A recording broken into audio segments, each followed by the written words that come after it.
दोस्तों, कुछ ही दिनों के बाद में बकरा ईद का त्योहार आने वाला है। इसलिए सबसे पहले तो आप सभी इस्लामिक भाई बहनों को एडवांस में बकरा ईद 2024 की बहुत बहुत मुबारकबाद। दोस्तों, आज के इस वीडियो में हम आपको बकरा ईद के बारे में कुछ ऐसी जानकारी देने वाले हैं जिनके बारे में हर मुसलमान को मालूम होना बहुत जरूरी है।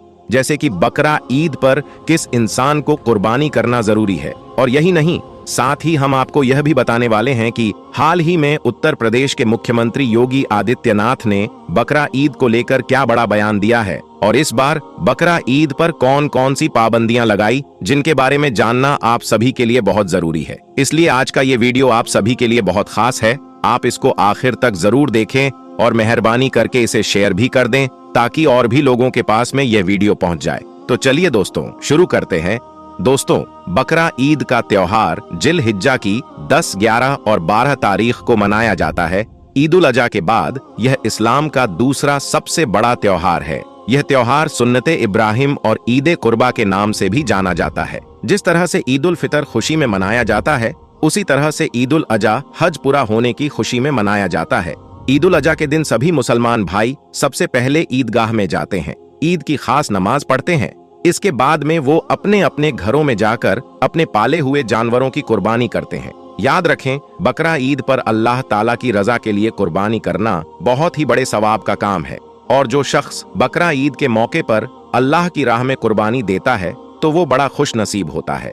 मगर इसके साथ ही आप इस बात को भी याद रखिए कि जिन लोगों पर कुर्बानी करना वाजिब है और फिर भी अगर वो लोग बकरा ईद के मौके पर कुर्बानी नहीं करते हैं तो ऐसे लोग सख्त गुनहगार होते हैं। मगर यहाँ पर कुछ लोगों का यह मानना है कि कुर्बानी करना सिर्फ ऐसे ही लोगों पर वाजिब है जो अच्छे खासे पैसे वाले होते हैं, यानी कि जिनके पास में गाड़ी बंगला होता है, जिनके पास में बहुत सारी प्रॉपर्टीज होती है, यानी कि जो लखपति और करोड़पति होते हैं, ऐसे लोगों को ही कुर्बानी करना जरूरी होता है। और यही नहीं, कुछ लोगों का तो यहाँ तक मानना होता है ये कुर्बानी सिर्फ उन्हीं लोगों पर वाजिब होती है जिन्होंने हज किया है, यानी कि जो लोग हाजी हैं सिर्फ उन्हीं को ही कुर्बानी करना जरूरी होता है।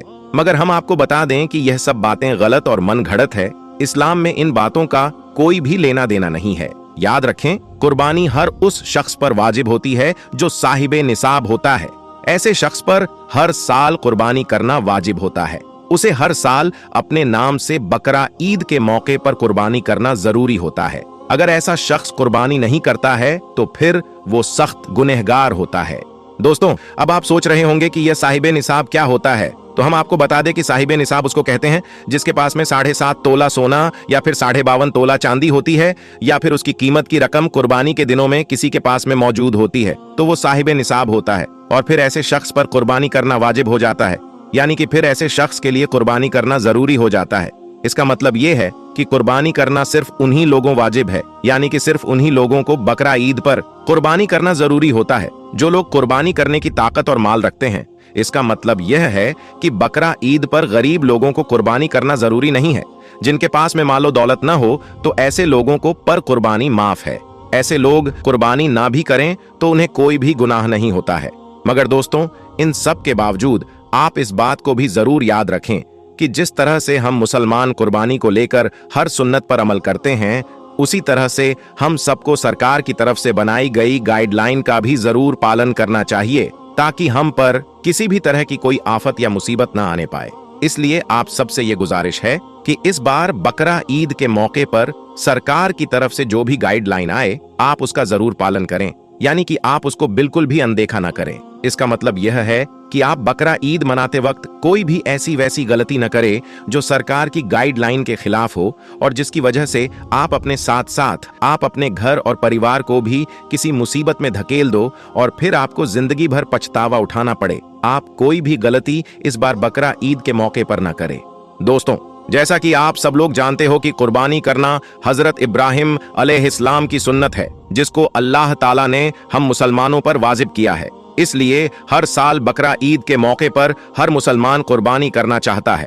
मगर अब सवाल यह है कि बकरा ईद पर मुसलमान कुर्बानी किस तरह से करे, यानी कि कौन से जानवरों की कुर्बानी की जाए और ऐसे कौन से जानवर हैं जिनकी कुर्बानी मुसलमान ना करें, और कुर्बानी के बाद में कुर्बानी के गोश्त का क्या किया जाए और जानवरों के खून और खाल का क्या इंतजाम किया जाए। इन सब बातों के बारे में सीरत की किताबों में तफसील के साथ में बयान किया गया है। मगर इसके अलावा बकरा ईद के मौके पर सरकार भी अपनी तरफ से और अपने हिसाब से एक खास गाइडलाइन तैयार करती है।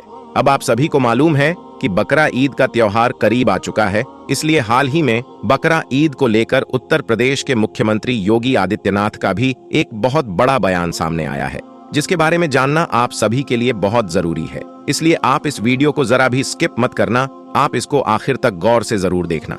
दोस्तों, जैसा कि आप सभी को मालूम है, यह पूरे भारत देश में उत्तर प्रदेश के मुख्यमंत्री योगी आदित्यनाथ को मुसलमानों के खिलाफ अजीबोगरीब बयान देने, मुसलमानों पर अजीबोगरीब कार्रवाई करने के लिए जाना जाता है। योगी आदित्यनाथ कभी नमाज के ऊपर गलत बयानबाजी करते हैं, तो कभी अजान को लेकर गलत बयानबाजी करते हैं, तो कभी योगी सरकार बेकसूर मुसलमानों के घरों पर बुलडोजर चलाने की आदेश जारी करती है।